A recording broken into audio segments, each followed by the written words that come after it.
Tujuan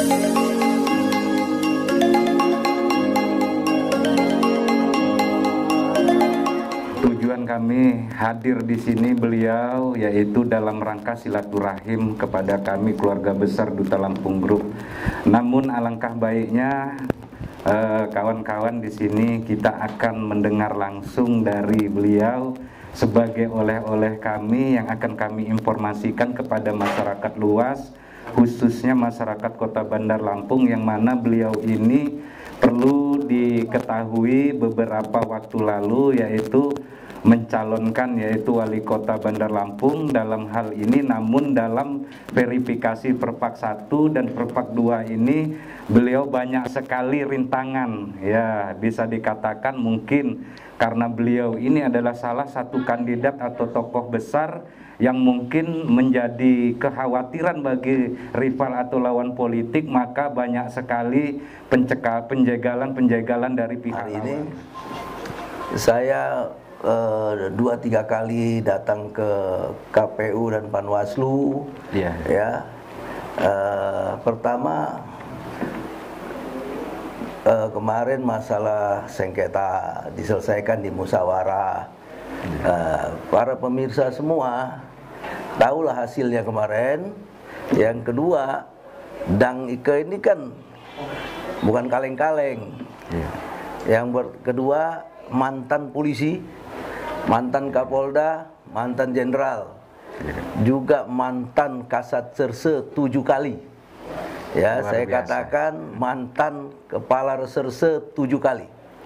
Jadi soal penyidikan, pengumpulan barang bukti, mengajukan satu tuntutan perkara sudah biasa dilakukan 7 kali Kasat Serse.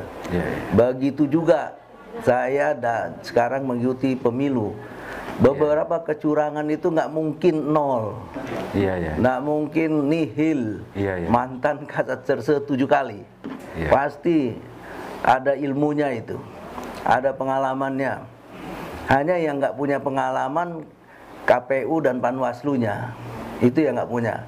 Bagaimana mereka cara memediasi, bagaimana mereka di dalam sidang musyawarah, bagaimana sekarang ini saya menuntut pasal 36. Ya, yang lalu saja bagaimana Adi dan Nurul orang tidak hadir dan tidak memberikan bukti dan kesaksian, sementara saya lengkap bukti dan saksi semua lengkap. Ya.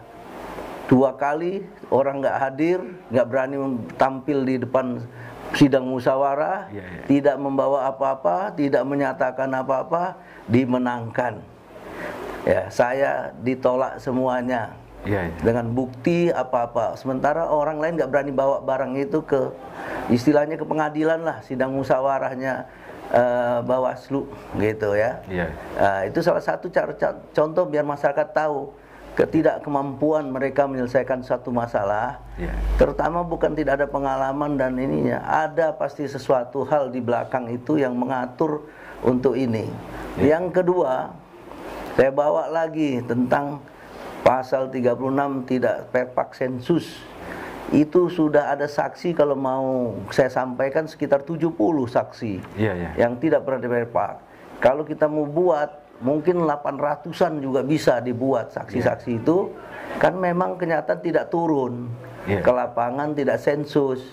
Yang lucu kan PPS-nya tidak datang ke rumah pendukung. Pasal 36 itu harus datang ke rumah pendukung. Kemudian saya yang bikin posko, saya nyiapin posko, saya yang mendatangin orang ke posko, lengkaplah semuanya. Jadi PPS itu duduk manis saja. Seharusnya dia mencari pendukung, menemui pendukung. Nah, dengan COVID, penjelasan, penerangan, bagaimana datang ke posko, bagaimana syarat ke posko karena situasi sedang COVID-19 ini. Nah, namun semuanya ribuan bahkan tidak diberitahu karena memang tidak datang kenyataannya. Dan saya sudah bawa minimal 78 saksi. Jadi hampir 100% kelurahan yang jadi saksi dan menulis dari atas materai itu menyatakan memang tidak ada verifikasi faktual sensus, tidak ada. Nah, bagaimana mereka terus menyelesaikan laporan ini? Ternyata secara eksklusif Duta Lampung lah mengundang saya malam ini. Nah, saya nyatakan kita juga dikatakan ditolak tidak memenuhi unsur. Bayangkan sudah 70 orang menyatakan ya lengkap. Saya sendiri mantan Kasat Serse 7 kali. Tahu istilah-istilah hukum itu ke sana. Nah, hari ini keluar dan di surat kepada saya baru saya terima. Kemudian Duta Lampung mengundang, ini eksklusif saya sampaikan bahwa Banwaslu menyatakan laporan kita tidak memenuhi unsur. Ya, bayangkan Kasat Serse 7 kali. Mereka itu jadi polisi aja belum pernah, jadi penyidik aja belum pernah, meriksa orang aja nggak pernah, meriksa barang bukti aja nggak tahu. Cara menggali persoalannya nggak tahu. Harus banyak belajar, mereka itu harus banyak belajar. Yang mengatakan tidak memenuhi unsur, mudah-mudahan bisa belajar lagi. Ingat ya, jabatan mereka hanya 5 tahun saja. Sudah itu selesai gitu ya. Tapi peristiwa tentang demokrasi di Lampung sampai kapanpun nggak selesai kalau masih begini-gini saja. Mereka nggak ngerti-ngerti juga gitu. Ya, kasihan sama rakyat, kasihan sama ini. Alhamdulillah semenjak saya mencalonkan diri terbongkarlah semua kedok-kedok mereka yang tidak baik, tidak netral, ya, ada tidak mandiri, tidak jujur, jadi terbongkar semua. Kalau Dang Ike-nya biasa saja menghadapi itu, biasa saja. Kan? Mau jadi wali kota nggak jadi wali kota tetap Dang Ike Edwin. Tetap saja saya seperti ini, tetap aja saya harus menjadi contoh, menjadi panutan masyarakat. Nah, mereka itu yang harus saya ajarin untuk bagaimana jadi orang panutan, bagaimana jadi orang jujur, bagaimana jadi orang yang adil, bagaimana menjadi orang yang betul-betul bisa netral di mana-mana, bisa contoh. Nah, mereka yang harus banyak belajar sama saya. Nah, seperti sekarang aja sudah kita kasih 68 saksi, bukan sedikit, 68 orang. Saksi. Nah, terus dengan baterai, dengan yang lain-lain, katanya tidak memenuhi unsur, kurangan unsur apalagi dia harus belajar sama saya. Harus belajar sama saya 7 kali Kasat Serse. Dalam hal ini motong Kalimantan artinya pihak Dang Gusti sendiri sangat-sangat dirugikan ya. Dari awal dirugikan, dari awal. Kita ini sudah lulus sebenarnya. Ada yang takut kali. Ada yang ngeri lihat kita. Mungkin ada tekanan dalam hal ini. Yang menang tuh saya, mereka yang kalah. Gitu, karena saya menang, bukti menangnya sudah ada. Kalaupun saya dikalahkan, yang ngalahkan saya siapa? Yang mereka yang harus belajar bagaimana menang. Nah, mereka sekarang belum pernah belajar menang. Nah, selalu belajar di tempat yang kalah. Kalau mereka belajar di tempat yang kalah terus, rusak demokrasi kita ini. Rusak demokrasi. Kalau saya menang demokrasi, bukan menang wali kotanya, menang demokrasi, kedaulatan rakyatnya. Itu yang penting. Luar biasa. Menyikapin keputusan dari Bawaslu dan KPU tersebut, langkah apa kira-kira ke depan yang akan dilakukan oleh Dang Ike? Ya, saya katakan tadi, saya menang di dunia, tapi menang juga di akhirat. Kalau mereka kalah di dunia dan kalah juga di akhirat. Jadi saya menang di dunia, menang di akhirat. Walaupun yang tadi tetap dikalahin, tapi di mata Allah saya tetap menang. Terlebih di masyarakat, di masyarakat tahulah kalau Dang Ike yang menang. Hanya dijolimi katanya. Ya faktanya kayak gini kan. Masa 68 saksi masih nggak memenuhi unsur. Gitu. Jadi harapan Dang ke depan bagaimana untuk para penyelenggara pilkada, baik pun dari panitia penyelenggaraan kepala daerah ini? Ya, kalau demokrasi masih begini saja, nggak pernah terkuak ya selama ini. Alhamdulillah semenjak saya Dangnya ikut dan Perpak dan ikut independen, justru terkuak, terbukti ya. Nah, hal-hal macam ini harus menjadi perhatian pimpinan, baik itu pusat maupun itu daerah. Jangan kita biarkan demokrasi kita begini-gini terus. Karena demokrasi itu membawa bidang politik jadi baik. Demokrasi itu membawa bidang ekonomi lebih baik. Politik demokrasi itu membawa bidang kesejahteraan lebih baik. Membawa bidang pendidikan, bidang pengangguran yang tambah baik, kurang jadi pengangguran. Kemiskinan berkurang. Itulah demokrasi kita dalam berpolitik.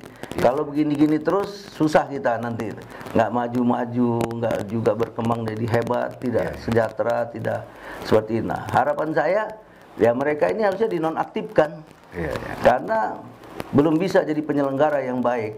Ya kalau tidak ya nonaktifkan, ya dihentikan dulu aja, karena ini nanti pilkada ini pasti nggak netral nanti, sudah terbiasa. Saya dengan yang begitu banyak bukti-bukti saya tetap aja dibilang tidak memenuhi unsur. Saya ini kan penyidik, penyidik 30 tahun, bukan penyidik 5 hari, bukan penyidik dalam rangka pemilu saja. Gakumdu saja saya 5 kali, Gakumdu 5 kali, Kasat Serse 7 kali. Jadi kalau bawa bukti seperti itu bilang nggak memenuhi unsur, ya mereka belajar, jangan dibiarkan. Ini merugikan masyarakat, ya kan? Merugikan masyarakat. Ya sudahlah, jangan dibiarkan orang-orang begini. Lakukan pemeriksaan, lakukan ini, gitu, supaya biar netral, biar bagus ke depan. Maka mereka dinonaktifkan dulu aja, atau diganti. Bahaya demokrasi. Artinya dalam hal ini yang berkompeten atau yang terkait dari pihak mana dang kira-kira? Ya, saya sudah melapor kemana-mana juga hasilnya gitu-gitu aja, ya kan? Ya mana yang inilah, yang penting luruskan mereka, luruskan mereka, ya supaya mereka jadi baik, jadi benar, demokrasi jadi baik.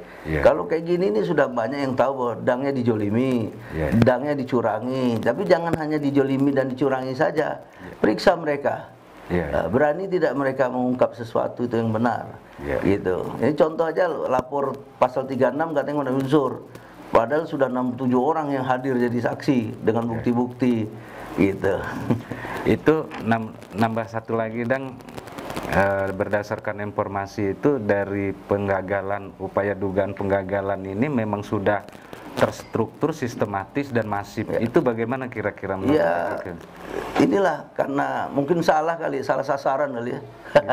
Ya kan, salah sasaran. Ini bekas penyidik kok, bekas Kapolda Lampung, bekas penyidik, mantan polisi kan. Jadi sesuatu apapun selalu pakai bukti, pakai keterangan, pakai petunjuk, ya kan, pakai dokumen.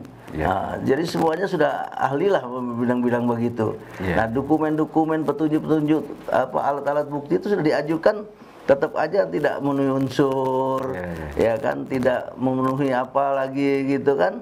Nah, padahal mereka belum tahu, gitu, nggak ngerti yang kayak gini-gini. Nah, jadi bagi saya itu ya ke depan belajar yang baik lah, karena merugikan demokrasi. Yang paling penting merugikan demokrasi ini harus jadi garis bawahi. Karena tadi saya katakan demokrasi itu membawa kebaikan ekonomi, membawa kebaikan kesejahteraan, mengurangi kemiskinan jadi kita baik, pendidikan kita jadi baik, ekonomi bagus, pariwisata bagus.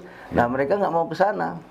Akhirnya kita terus terang aja, dibanding Sulawesi Selatan, Makassar jauh, dibanding Medan masih jauh, dibanding Palembang masih jauh, dibanding Balikpapan jauh, dibandingkan Pekanbaru jauh. Nah ini harus kita coba, pemimpin-pemimpin ini kalau dia berasal dari satu kegiatan pilkada yang demokrasi sangat baik, itu pasti akan menghasilkan pemimpin yang baik.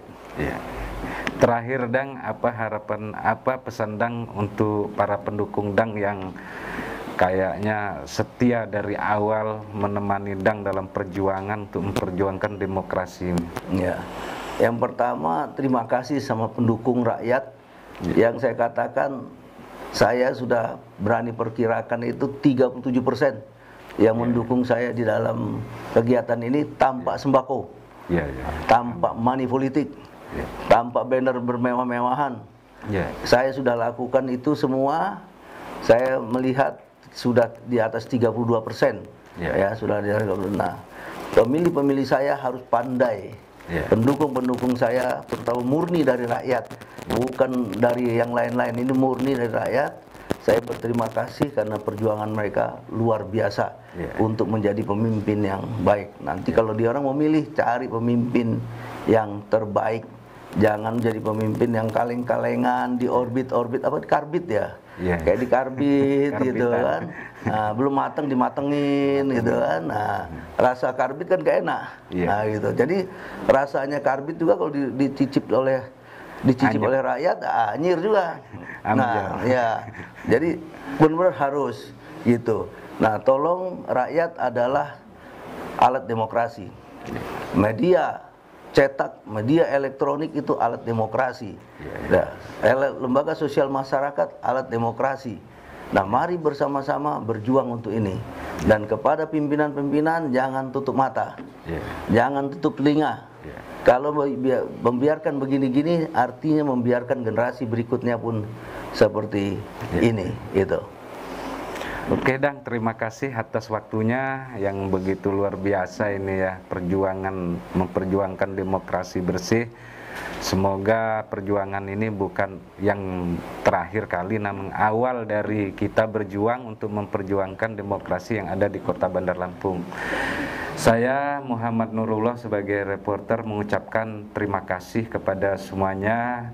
Saya akhiri, wabillahi taufiq wal hidayah. Assalamualaikum warahmatullahi wabarakatuh. Waalaikumsalam warahmatullahi wabarakatuh.